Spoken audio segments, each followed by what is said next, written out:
We have a fabulous panel here, so we're going to try to start right on time. And there's still going to be people coming in, so find a seat and we will begin our conversation.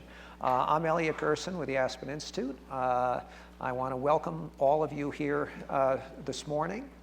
And our topic is one that relates very nicely to what Eric Lander spoke about in the music tent yesterday.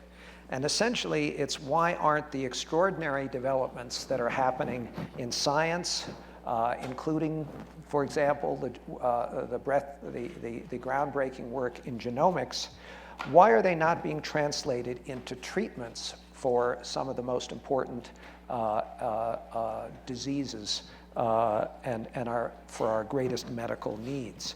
What can be done to speed the time from discovery to cure? And also, we might even discuss a little bit about whether or not our expectations are reasonable about just how fast we can move to therapies and cures, especially in the area of cancer, which of course is many diseases and is the disease that I think many people look at first when they are frustrated by the pace of therapeutic development. I'm also very pleased to say that we have recently launched a program at the Aspen Institute focused on these questions, headed by Peggy Hamburg, whom I will introduce in a minute, and with representation of leaders in the scientific, medical, pharmaceutical, investment, academic, and patient advocate communities. And the very purpose of that new program is to look at the whole, as we call it, ecosystem of biomedical innovation in the United States to see whether it can operate much more efficiently and much more quickly from medical discovery to application at the bedside. And you'll be hearing much more about that. Perhaps we'll talk about it a little bit today and in the future. Our panel, I mentioned, Dr. Margaret Hamburg. Peggy Hamburg is the commissioner of the FDA. She is a highly distinguished scientist, physician, and policymaker. She was the senior scientist at the Nuclear Threat Initiative. She was a path-breaking commissioner of health in New York City, and many of you remember her from that very important position. And earlier in her career, she was distinguished internist, neuroscientist, and neuropharmacologist. Tony Coles, also a very distinguished physician, is chairman and CEO of Onyx Pharmaceuticals, which is a biotech company focused on cancer and cancer therapies. He also is a member of this new group at the Aspen Institute, and we're delighted for his company's support in that. A cardiologist and internist by training. He was previously CEO of other pharmaceutical companies, and we are delighted to have him here today. Ken Davis is the chairman and president and CEO of the Mount Sinai Medical Center in New York City, where he's really done a remarkable job in all aspects of its critical work. He was previously chair of psychiatry, a professor of psychiatry and of pharmacology. His research actually led to the FDA approval of 3 of the first 4. Are there more than 4, Ken, now? 4 now. There are 3 of the 4 Alzheimer's drugs that have been approved by the FDA, and so has a perspective really from many perches, an academic medical center, a leading hospital, and as a researcher himself. And Moncef Slaoui represents one of the largest pharmaceutical companies in the world, GlaxoSmithKline. He's chairman of research and development. He's responsible in particular for their vaccine and cancer businesses and new product launches. And early in his career, like everyone on this panel, he was a very distinguished scientist and professor of immunology. Peggy, if we can, let me begin with you, and maybe two related questions. you came to us as commissioner of the FDA thinking that there needed to be some kind of a new collective look at what you called the ecosystem of biomedical innovation, presumably because you thought it wasn't working as effectively and as efficiently as it could. Could you just tell us why you thought that was important? Well, I really am very committed to it, and I think Aspen Institute is going to be a great place to pursue this important concern. The truth is that the science has never been more exciting. The opportunities in terms of new discoveries and insights into the underlying mechanisms of disease and human biology to make a difference for health. But we know that we're not seeing those opportunities translate into real-world products, real-world care for people at the rate that we would like. We know that the costs of drug development are increasing, the times of drug development are increasing, and we know that meanwhile there are critical unmet public health needs and people every day desperately in need of new opportunities. So we looked at what we could do within the FDA, and certainly we can streamline our processes, we can upgrade some of our programs in terms of how we do things, how long it takes. We can bring new science, regulatory science, to develop new tools and approaches and models and strategies to our review, and we can work more closely with partners. But we have to recognize that actually the FDA component is just one piece of the puzzle, and that the ability to really advance biomedical product innovation depends on having a strong, well-functioning ecosystem that's really aligned and really moving towards the common goal of getting better, safer, more innovative products to people. And it means looking at patents and intellectual property issues, at economic policy and incentives for investment. It means looking at how we invest in research. It means looking certainly at FDA and regulatory issues. We need to be a gateway, not a barrier. It means looking at reimbursement issues, because often investments in new good ideas slow at the very start because people are afraid that maybe it will never actually be reimbursed. So there's a whole set of issues that need to come together. We need to work as a system, a national strategy to advance biomedical product innovation. Well, let's just talk about the FDA's role in all of that. Probably some venture capitalists in this audience. It's not unusual when I talk to people in the bio venture world. The FDA is a bit of a villain. And I think most people think of the FDA primarily as the agency that is responsible to make sure that anything is safe before it's used as a drug or consumed. But you seem to see your role as one where improving the efficiency of medical innovation is actually part of what the FDA can do. Do you think the FDA is unfairly criticized as being a bottleneck in this whole process? We are a very easy target, and we're often criticized. But I think at the end of the day, actually, both the public and the industries we regulate appreciate that the FDA plays a critical role and that we really enhance trust and confidence in the products that we regulate.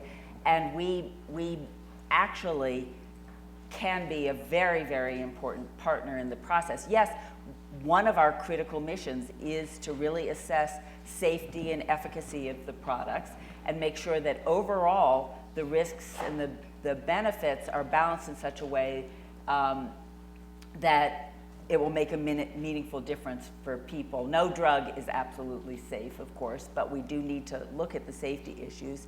And you know, some people say that there are two speeds of approval at the FDA, too fast or too slow, you know. But that is very, very important to do a clear-eyed assessment of what is known about safety and efficacy. On the other hand, we're a public health agency. Our goal is to help make sure that the opportunities in science are delivered to people, and so to be able to help promote the advancement of products that are safer and better and will make a real and enduring difference for health is part of our mission as well. So we're always walking a very delicate tightrope, and people often are unhappy with decisions that we make, but we are driven by the best possible science and the goal of serving the public. Let me just turn maybe to Moncef as the a chief research scientist at one of the globe's largest pharmaceutical companies, and ask your perspective on the degree to which government regulation, in particular the FDA, may in fact be an impediment to the distribution or the speed with which you bring drugs out. Yeah, well, first let me say, praise really the initiative of the looking after the ecosystem that drives innovation and introducing breakthrough medicines for patients. It takes quite a number of stakeholders, and any one of the stakeholders in their either alignment or misalignment in objectives and incentive can create an impediment to that progress. And for those who like to hear the FDA being treated as a villain, I'm going to deceive you, because I think the FDA is doing a pretty good job in quite a large number of areas that are well tread. And Peggy spoke about regulatory sciences and how through the development of new medicines, we can see actually progress in the FDA's own assessment and approaches to assessing medicine taking place. Now, having said that, I think there are a number of examples or areas where de facto there is an impediment and we need to look into it. I'm going to just cite two examples. I'm sure they may come back into the conversation. One is new antibiotics. And it's actually an incentive issue.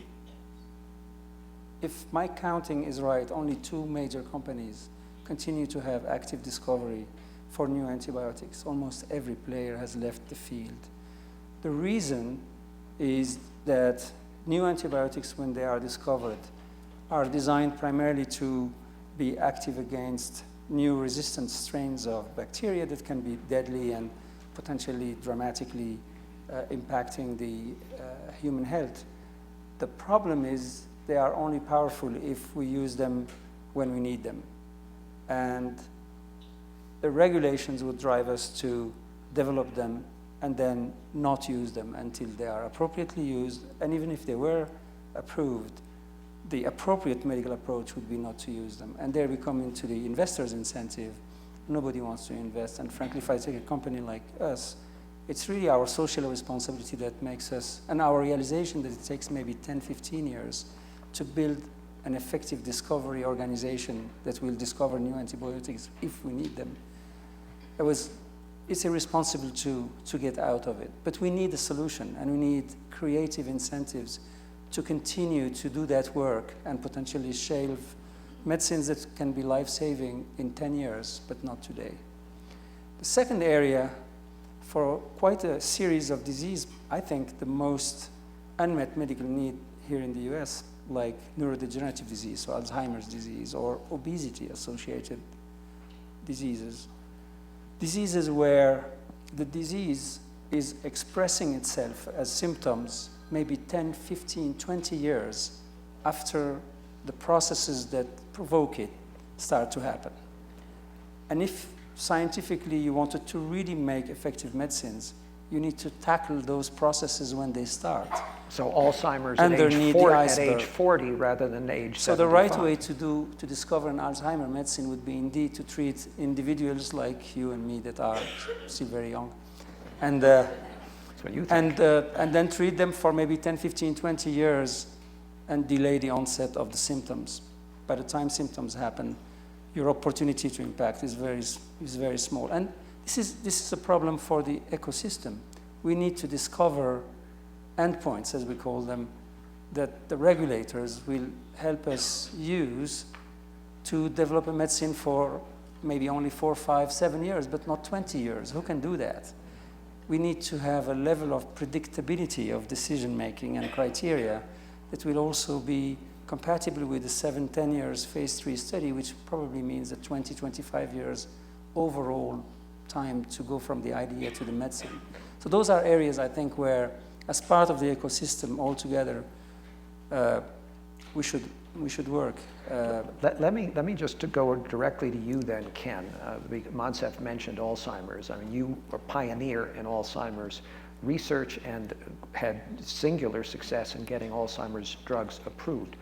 Why, with such a devastating disease, with such incredibly vast economic consequences and human consequences, do we not have more drugs for Alzheimer's today? What are the impediments as a scientist working in this field? Well, you know, if you take a longer view of this, you could despair for the incongruity between what's in the public need and what is public policy around some of these issues.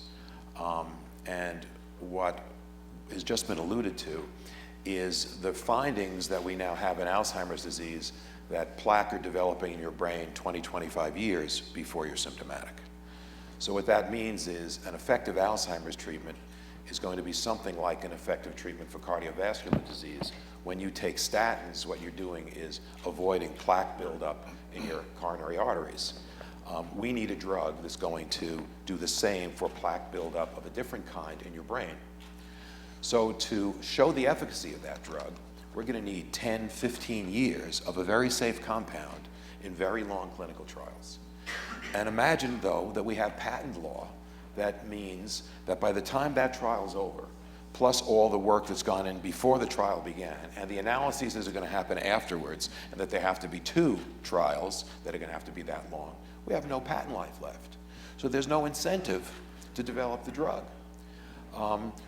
That's an incongruity, a disconnect between what is public policy and what is really in the public's best needs and what is now where the science is. So what we've got to do, and we have to do this on a number of places along the ecosystem of innovation, is align public policy with the public good so that we don't have this kind of incongruity, that there's no real business model for the pharmaceutical companies to develop great Alzheimer's drugs now. Tony, let's turn to you, and you are singularly focused on cancer therapies, and you were an early embracer of Peggy's idea of getting people together to look at this entire ecosystem. From your perch, do you think there's opportunity for new kinds of collaborations or partnerships among, pharmaceutical companies, academic institutions, other kinds of collaborations that could break through some of the problems that you see now holding you back? I mean, what is holding you back? So the way I might set it up as a framework is contemplate 3 things that really stand in the way of medical innovation. The first is our advancement in knowledge of the human body and the biology of the body and the biology of disease. So there's a scientific understanding that's incomplete today. We're learning more every day about the causes of cancer, the causes of neurodegenerative diseases, but we still have so much more we need to learn. But that's the academic body of knowledge. That information then is transferred to an organized industry that takes that fundamental understanding of the disease process and channels all of our best understanding about how to design drugs to interact with those aspects of the human body, to either upregulate and modulate or downregulate and inhibit those processes that we want to stop that are causing disease. And then the third potential barrier actually is in getting those therapies and those insights directly to patients. And that's really where the regulatory bodies around the world come into play, the large companies who distribute directly these therapies to patients around the world come into play, and local governments as well, particularly in the emerging markets, where the infrastructure isn't like the United States, and you walk into your pharmacy and you get a therapy off the shelf. There are real infrastructure issues such that you can deliver pallets of medicines into an emerging market or developing country, and they can't get the medicines to the people because they don't have the trucks or the fuel. So we're talking about a number of things that inhibit medical innovation. And if you think back to the ecosystem notion, which I like very much, that represents each aspect of this value chain, if you will, from the earliest days in academia, where NIH funding for academic institutions is so critical to us unlocking the basic mechanisms of disease. And it's falling. And it's falling. And at a time when the sequester has taken place, and we've got some of our most challenging inquiries about the possibilities of the human genome and understanding disease, we're going the opposite way and defunding our most important scientific Eric Lander spoke to all of us about just that yesterday. And it's crucial. Then think about the development in the regulatory process that Moncef and I think about and work with Peggy's team to get these therapies through the regulatory process.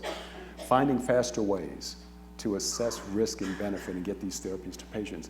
And then the third is a monumental task, but we've got to address the distribution of these therapies directly into the hands of patients. You think about this incongruity, this disconnect.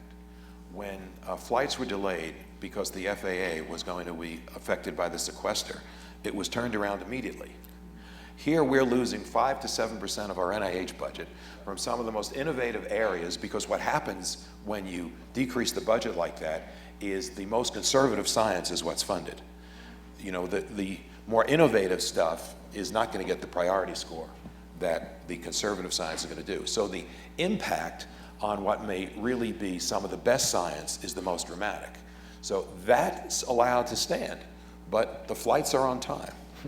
Could I just also add, I can't resist, that we also need to think about the science that's done at the FDA and the science that's done in support of more innovative ways of evaluating products. And I think that this has been chronically underfunded and under-recognized as important, and it's not clearly part of the NIH research agenda, but it's vitally important, and it's also impacted by sequester in ways that are very damaging. Ken was talking about the challenge of evaluating a new Alzheimer's product, for example, and that we want to be able to really recognize early whether something is making a difference in laying down plaque in the brain that later will manifest itself as Alzheimer's disease and cognitive impairment. But that it's a long process, and we don't want to have to wait until that individual dies and we can autopsy the brain and we can look at plaque development, et cetera. So we need to develop new tools early on to assess whether a drug, in fact, is impacting plaque development, and we can use bioimaging, and we've made progress, but we need to have research dollars also to support the development of those new kinds of biomarkers or bioimaging, the development of innovative new clinical trial designs, so that we can ask and answer really important scientific questions in a shorter time frame with robust answers, though, that inform the regulatory process and our ability to make a evidence-based decision, and also, dramatically decrease the time that these products can get to people. And so I think that's part of my vision for the ecosystem, is also thinking about how do we invest in science and making sure that we have the right balance between the discovery science that's so critically important as an engine of innovation, but also the type of science that keeps those discoveries and their study moving towards a product that will make a difference for people in their lives. If we're going to be, it's going to be easy for us to find all the things that are wrong with the ecosystem and all the things standing in the way, and we should continue that conversation. But let's talk about some of the solutions that are actually already in place. So we know now more about the genomics of cancer than we ever have before. If you've got a specific biomarker for a specific tumor in a specific patient, and then there's a therapeutic intervention, that patient ought to get that therapy. Once we've assumed that it's safe and there's no untoward effect. Although in cancer, we care less about the safety, because these are life-saving therapies that we have. Now, one thing that the FDA has done very, very well is worked with stakeholders and actually created a breakthrough therapy pathway, such that at the earliest signs of efficacy and evidence, those therapies can be rushed through to patients. So what has ordinarily taken, 8 to 10 years from idea conception to patient can now, or more, can now be compressed in a more favorable time frame, so we can speed these therapies. These are the kinds of solutions that are smart, they're intelligent, they're science-based, and they're really involving all members of the ecosystem. But let me ask you about the economic model. I mean, thinking about what if, in fact, there is an extremely limited number of patients with those biomarkers. So what is the economic model for a company like yours if the number of people who are actually going to benefit because of the particular gene-based aspect of that disease are so small? How do your investors make money on that unless the price becomes so astronomical that our system can't afford to reimburse for it without, or individuals can't pay for it without bankruptcy. Well, let's use one example. And Moncef, please jump in too. Yeah, well, I'll do this very quickly. Pfizer, one of the world's largest pharmaceutical companies, devised a genomic-based therapy for lung cancer. The number of patients who actually have that particular genomic marker or mutation is less than 5% of all patients who have lung cancer. Those patients ought to get the therapy, but what we don't know is whether that same therapy would be effective in patients who don't have the marker. And that's going to be a whole field of interesting exploration that the industry is now beginning to open up. So we think linearly and logically, if you've got the gene mutation, there's a drug, you ought to get it. What we need to ponder is if you don't have the gene mutation, because cancer therapies work in so many different ways against the basic disease process of cancer, is there an opportunity that even if without that genomic marker, that you could benefit? And that's a question we don't know the answer to. And of course, we're also finding out, I didn't mean to jump in, but that some of the markers for one kind of a cancer actually appear in other kinds of cancers. So we're actually finding that some of the therapies developed in the context of one form of cancer are applicable to other forms of cancer too. So, I mean, the last breakthroughs in cancer, one of the medicine the FDA just approved as part of our pipeline a few weeks ago, and from another company about a year and a half ago, there was only 9 years from discovering the mutation to actually the medicine being approved. So it's much faster. Attrition, so rate of failure is much lower than with other medicine discoveries. And therefore, the cost of discovering and developing this medicine, and I know this is a sensitive subject, but our company decided to build trust and be completely transparent about it in the community. And we decided to price our medicine substantially lower than the other medicine that exists because it costs less to discover it, is one. The other thing I think is we need to aim for much higher benefit to justify those kind of medicines. So if we're going to go into personalized medicines with point mutations, etc., it should come with faster development, cheaper development, higher benefit, and therefore can sustain a higher price or a reasonable price if the population is smaller. On the subject that Peggy was talking about earlier, which is on the regulatory sciences, I'd like to build up on it and say, for Alzheimer's disease, for instance, the FDA is in a position that no other party in the industry is, which is the FDA can see what different companies are doing and sometimes reproducing the same mistakes or going the wrong way.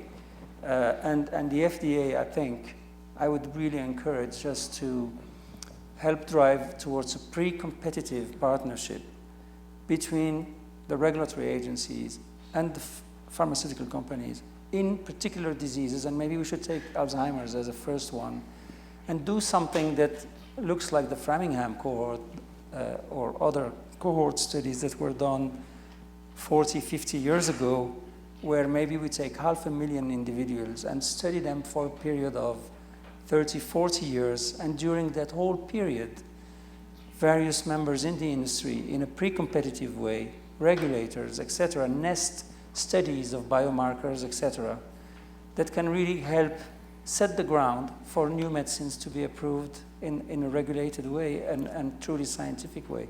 I personally believe it's one of the only ways we're going to target diseases like Alzheimer's or the burden of obesity. That's one of the things our group has been talking about too, which is how to get cooperation at that pre-competitive phase. Does anyone else want to comment on that? The issue that Moncef is really raising here is how do we prioritize the science that we want to do in the nation's best interest? And there's a tug of war there all the time between what may be the best thing for the larger group in the public or what may be the best thing that some scientists want. Scientists often want there to be a level playing field and that a grant is funded based on solely its scientific merit. And that seems fair and obvious and great. But the problem is you may get a whole lot of great science that isn't necessarily going to answer this Framingham kind of study that has to be done and only will be done if there's a mandate from above. So how we make policy whether that policy is driven by disease-focused lobbying groups that can be very effective, or by academic medicine that may want a level playing field, or by some larger group that really can influence some very important studies to be done, really isn't resolved on a national stage right now. And I'm just going to lay out here that given our inability to so far seriously bend the cost curve, and what's going to happen to the cost curve of healthcare as we look over the next 20 years, if we don't start aligning what are the scientific priorities with the public priorities, we're going to find ourselves just as lost down the road and not have treatments for obesity, type 2 diabetes, and Alzheimer's disease. But we're going to still have drugs for where there are incentives, and they're fine, but we'll have more orphan drugs, and we'll have more biologicals that cost $2,000 a month because they have 12 years of market exclusivity. Let's stay on this incentive issue and the need to somehow have more cooperation among companies than we have today. And Moncef probably hasn't even had a chance to see this because he just got off an airplane, but the cover story in the business section of the New York Times today talks about your company. And the article is about Tamiflu, which is not your drug, but it's about the controversy about how effective Tamiflu is or is not. And it talks about something called publication bias with respect to clinical trials, that the articles published about the clinical trials in Tamiflu really were only the tip of the iceberg, and there may have been, in fact, many other clinical trials that were not so encouraging, that no one ever saw. Your company has now come out strongly for transparency and for allowing this kind of information to be shared, even though it might not look to be in your economic self-interest. And ironically, or maybe not ironically, your trade association is opposed to that. Most of the other companies are not. So you haven't seen the article, but what is all this about, and why are they taking this position? Well, transparency, talk about transparency. Here, I'm going to tell you exactly how our position came to fruition fully and what we're trying to achieve as a company. I'm sure all of you are familiar with everything that happened with Avandia, a diabetes medicine, where our company has been, maybe the word accused is too strong, of having hidden data, information about the medicine, etc.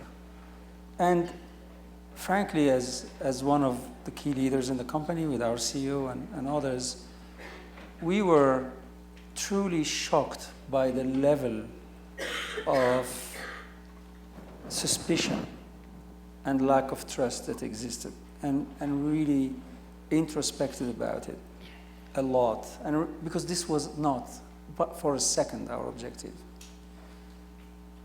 to hide any information or manipulate anything. And there was still an advisory committee just a few weeks ago on the subject. And we decided that the essence of it all is, if we have nothing to hide, then we shouldn't hide anything, and just absolutely open the book 100%. Publish every clinical trial protocol before we do the study. Publish every clinical trial outcome after we do the study. Because even if you publish a study, you may interpret it in a different way in a publication than what you intended when you designed it, and that's already introducing a bias. Publish and make accessible all individual data, and find solutions to the privacy issues that comes with, so as to allow the community to have a view on the performance of a medicine as a whole. Our expectation, and we decided to just walk the talk and do it. And frankly, I know that many of my colleagues in the industry are not happy about this, and we as a company disagree with them.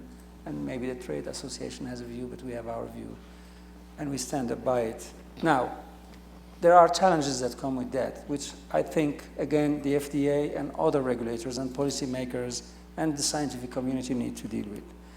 There are hierarchies in the validity of scientific analysis of very large data sets that need to be set, and those sciences are not mature yet. And from our perspective, one of our biggest concerns is going to need a department of 10,000 physicians that will be out there able to answer all the questions that will come from any scientist in the world, accessing our data and doing an analysis that they think is interesting and raising a question about the medicine. So I think we're going to need, if we want to implement truly this transparency, we're going to need to learn how to create a higher quality and accountability in the scientific debate that will come from accessing the data. But I think it's the way to go, and I think society is right to request full transparency, and I believe the industry will have only one way to go, and that's the way. Can I pick up on one important aspect of this, which Moncef actually touched on in his answer to an earlier question as well, which is the value of sharing information about studies that fail. And we don't live in a society that tends to reward failure, and certainly if you're a drug company with a product, you may not want to focus on the things that haven't worked, and certainly academia doesn't reward its faculty for the things they do that don't work, and the majority of failed studies don't get published. It's the successful ones that do. But that information about what doesn't work is critically important if we want to focus on how do we actually make the best use of the scientific knowledge that's available, and how do we help speed the development process. And it is true that at the present time, for legal reasons, the FDA can't make available information about why we don't approve products. And it is true that there is a lot of time and money that is wasted in research being done, products being developed that ultimately will be unsuccessful because they don't work. And I think the more we can really work together to make that kind of information available and really learn from experience in critical ways, that there is a common good for everyone, and that common good is helping to move product development forward in the most efficient ways possible. And even though one company may have to sort of give up important information that they might have held close before in sharing what didn't work, they'll benefit from other companies sharing that information as well. So I think this is something that we can work on together now that will make a difference. Ken, do you agree? There's an important scientific underpinning to what Peggy says. We as clinicians would often observe clinical trials that failed, in which we would say, gee, there was a patient or a group of patients who had a remarkable response. And having been clinicians for so long, we'd say, that schizophrenic just doesn't get better. And there was a remarkable improvement, but yet the drug wasn't approved. So what we're learning now, from genomics, is that these diseases that we thought were going to be simple, a few genes that were risk genes that predicted this disease, isn't at all the case. That these diseases are complex, and they're what we may call schizophrenia, or even Alzheimer's disease, could have many different causes. It's just like there are many different causes of what are lung cancer. So what we now need to do is go back to those trials, identify those people who are great responders, but do it from a genomic perspective that would generate a biomarker that would say, if we have those people with this marker, we can go back, do a study with just those kind of patients with that marker, and then we'll get an approval and we can help those people. So this is a reflection of the heterogeneity of the very important and large diseases that we have that are really very complex, but which genomics is going to give us a key to some new approaches. And I think the ecosystem is going to need to allow itself pragmatically to learn how to work this. So if we're going to build on what Peggy was saying, if we're going to launch such pre-competitive information sharing and collaboration across the board, I think it's going to be extremely hard, because everybody has kind of jumped for this to make sense. Otherwise, it doesn't make a lot of sense. Personally, I think we should really identify one major medical need and identify it as a priority for the industry to work in, and have a whole series of things done to incentivize all the stakeholders to participate, from tax and financial incentives for those who pre-competitively collaborate, to opportunities to enhance the exclusivity period if it takes 10, 15, 20 years to come to a medicine, to opportunities to regain some level of exclusivity on old medicines for which we may find through new analysis, new applications, and things like that, so that we can at the same time have a business model and a public health service.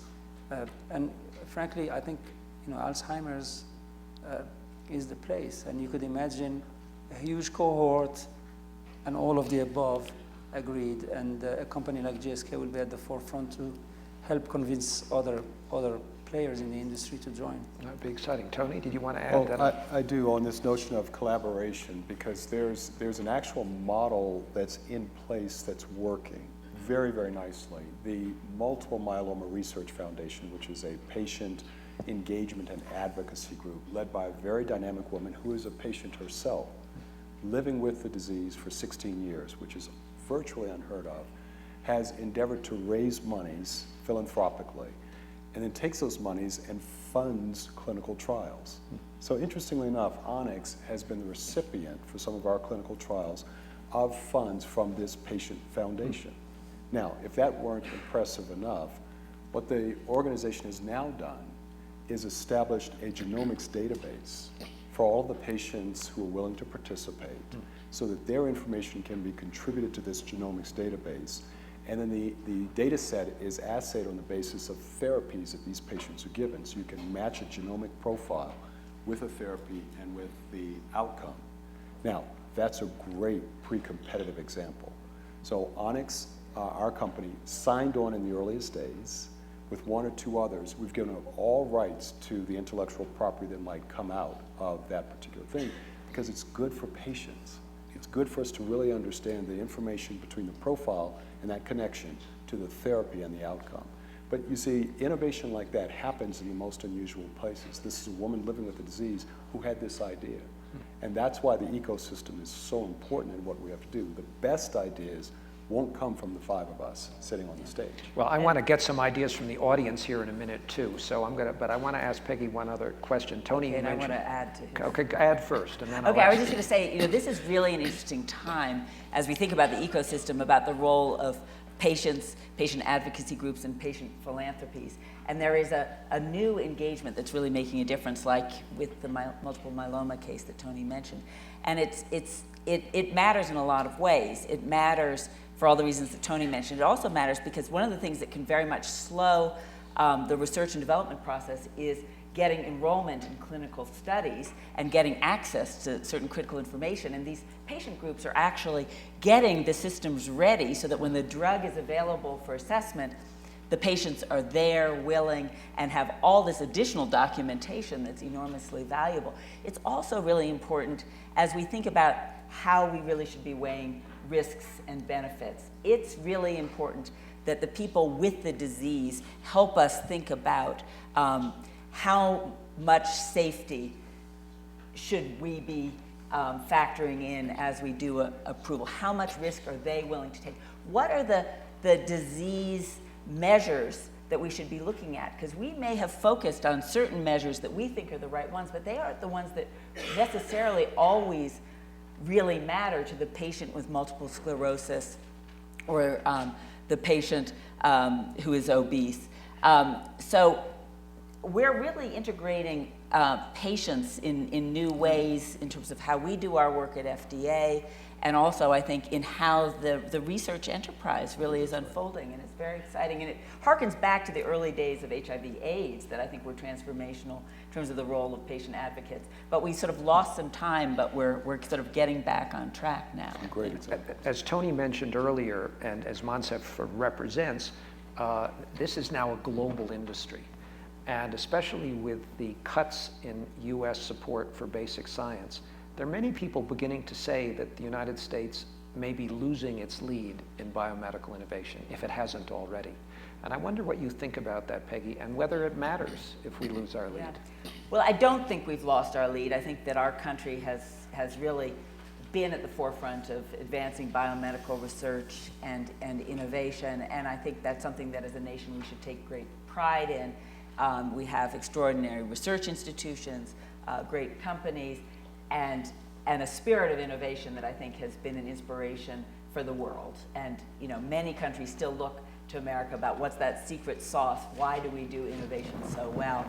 And you look at this sector in terms of how much it matters to the health of our national economy, and we shouldn't discount that either in terms of the medical device and the pharmaceutical biotech industries are very, very important drivers of our economy, high-value jobs, positive trade balance, et cetera, as well as what a difference it makes in the lives of individuals, families, communities, and also ultimately, hopefully, our ability to help bend the cost curve on some important aspects of medical care. So I think all of this really matters to our country and the people of our country. So that's why I think that we need to really make sure that we have a national strategy that works, that aligns these different components of the ecosystem, and that we continue to drive forward. I think at the same time, at the end of the day, science is a global enterprise, and sadly, disease affects people in all nations, and that we do have to work together as a global community to reduce the burden of preventable disease, disability, and death. And that should ultimately be our common, shared, and driving goal. One simple factoid on what Peggy said. It's been estimated that a $1 billion investment in federal or publicly funded research generates $6 billion in GDP contribution. So in this era where we've got sequester cuts that are impacting NIH, we really have to contemplate what we're doing, not just our global leadership position from an economic perspective, but what that simple investment, that 1 to 6 investment could bring if we really did. Well, Congress doesn't seem to accept that equation at the moment. Yeah, we should have that conversation. So let me turn to the audience, and if you could raise your hands, we'll start over here, the woman on the aisle, and then we'll have microphones on each side, and we have lots of interest in questions, so keep your questions short and direct, please. Thank you. As a health writer, I see research that supports an expanding picture of what constitutes medicine, to include both innovations that are both old and new, like clinical apps, and certain types of mindfulness practices, which are both have been shown to be highly effective and sometimes as effective as their drug counterparts with less side effects. And yet we continue to be fixated mostly by drugs when we talk about what's holding back medical progress. Can you address how we can help support and mainstream some of these innovations when there's perhaps resistance and when there's a perception that maybe there's no financial incentive? Well, that's a very broad question. I can speak to at least part of it. I mean, I think we recognize that for many of the medical conditions that we face, that the answers clearly are not simply in finding that miracle drug, but are in changing behaviors, changing lifestyle, and exploring other factors that actually contribute to the disease in critical ways. I mean, smoking, for example, remains the leading cause of preventable death and disease in this country and around the world. We know that a problem like obesity has huge personal and medical costs, yet exercise and diet are absolutely essential, and while a pharmaceutical intervention or a surgical intervention can make a difference, that should not be the primary mode of treatment. We have to look at it in a much more comprehensive way. So I think and of course prevention as a goal rather than treatment, I think should be our first and foremost priority. So I think we have to look at what are the things that influence the disease burdens that we face, and we have to support through various mechanisms those things that can make a difference. And sometimes it's community wellness programs, and it's building bicycle paths, it's changing nutritional options in schools, and sometimes it's a pharmaceutical intervention. Ken, did you have a quick addition? Because I want to get to some other questions. And mindfulness practices as drugs, that they're equally effective in some instances, some kinds of diseases as drugs. And so what do we do to mainstream these kinds of interventions? I'm not talking about lifestyle. I see. Okay, but Ken, did you have an addition? I Then we have to go to another question. I thought you were talking about apps, and right. So I don't think this is a zero-sum game. I think that's a false dichotomy.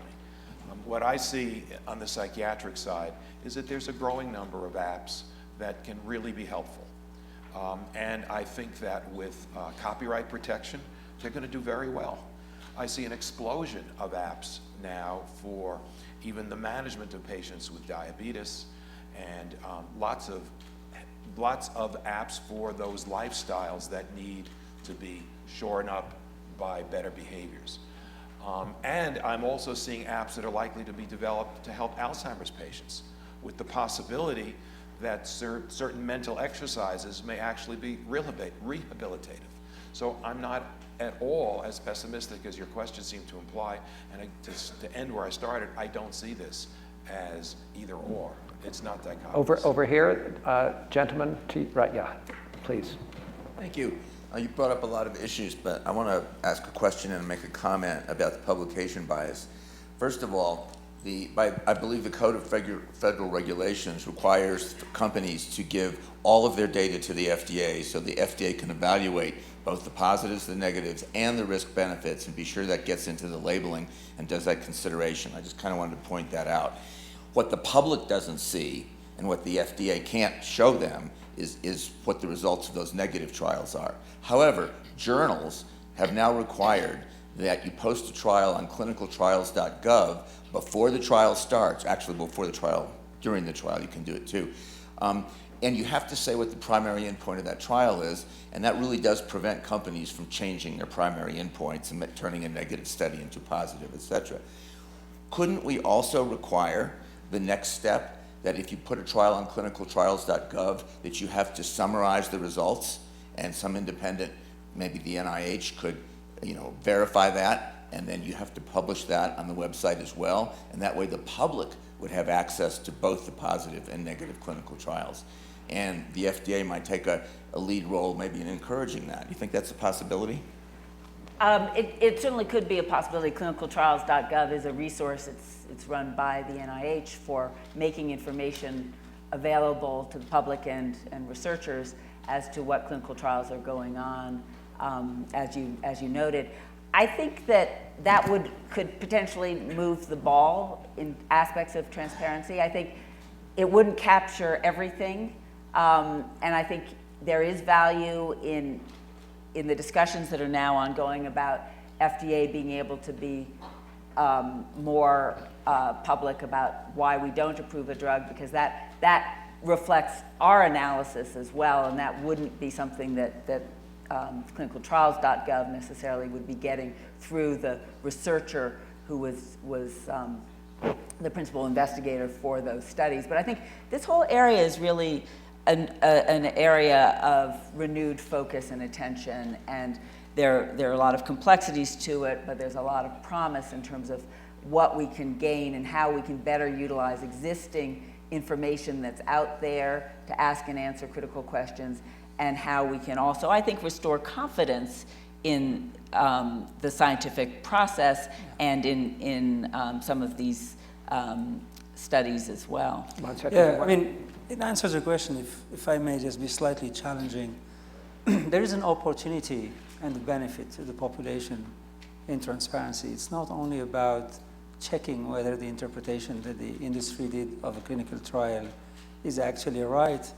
And it's also interesting to outline that when studies published in academia, including in the NIH, are repeated elsewhere, the degree of capacity to reproduce is actually surprisingly low. And the bias is not a bias that is only into the industry. The answer to the bias is full transparency with no preconceived conclusion that somebody is lying or not lying. And the key, I think, is to actually invest our efforts to find the appropriate scientific strategies to deal with enormous quantities of data and information in a way that avoids this becoming just a way to flood the system, in fact, and disinform with too much information, but rather in a way to provide progress and appropriate information. Okay, another question. Gentleman here, and then we'll move to this woman in the third row. Well, this was a very informative presentation, and but raised a question about, in my mind, about the model of clinical trials. Because when you're dealing with some of these situations where drugs may be efficacious for a very small group of individuals with particular biomarkers, or may be efficacious only 25 years after the fact, or something that hadn't been brought up, may be efficacious only as part of a large cocktail in the case of the AIDS drugs. I'm just wondering if the whole model of clinical trials is somehow flawed and needs to be rethought. So I think the answer is yes, because we've been doing clinical trials this way for the last 30 years in a way. And if anything, they've become more expensive and costly. They've required higher numbers of patients to get some of the answers that we're looking for. And it's because the bar has risen for the level of knowledge that we want to have about these therapies. One of our hopes is that this age of genomics provides some answers where you can actually take that information and improve the efficiency of our clinical trials, perhaps even shortening them, as we talked about in the earlier example, or even decreasing the cost. So the other concept that's really quite interesting is there are now, if you will, microscopic or molecular endpoints that you can use to assess the efficacy of a drug. So if a tumor in the body, if the only way we could assess whether the drug worked was whether the tumor shrunk on a CT scan, we can now actually look in the microscope and try to understand how many tumor cells are circulating in the bloodstream. Maybe that's a better endpoint marker to determine efficacy than a CT scan that looks at shrinkage, which half the time makes a mistake. So we have a lot to learn about the genomics age. We have a lot to learn about potential new markers, and those new markers may actually help us decrease the cost of trials and the length of trials. Can I build on that? Another dimension, less high-tech, and although I agree with what you were saying, Tony, is if we design a medicine that improves adherence to treatment for a disease where patients don't have symptoms, which are many chronic disorders, you don't, even when you have diabetes, potentially after a little while you think, I'm doing okay. If we find a medicine that improves adherence, clinical trials are unable to demonstrate that. And we need to really think, and we know that improving adherence could actually improve outcomes by up to 50%, because it's actually amazing how much patients are not adhering to their treatments. I think we do need to think with regulators how we can, under appropriate conditions, allow medicines that do not demonstrate an overt full benefit in clinical trial conditions, because comparison to current treatments doesn't allow for it, but in real life use, the benefit would unfold. And I think with electronic health record and other strategies, and the FDA is active also in this field, we may be able to do it. But how do we allow those medicines to reach the real life setting? I think it can be I was just going to add that this is really a time, your question is very much on point, when we really have to sort of rethink the old ways that we did things. And sometimes we did them a certain way because it was the best approach, but sometimes circumstances change or we find new and better ways. And so I think we're all trying to really have an open mind, and certainly the old clinical trial infrastructure can be very costly with lots of overhead and burdensome. And we need to sort of relook that. Are there more flexible models for clinical trials? We also have to recognize, as was just being said, that with the advent of electronic health records and new approaches at data collection, we can potentially push some of the clinical research closer to the patient and their provider without having it done at tertiary care centers. Ken may not always like this,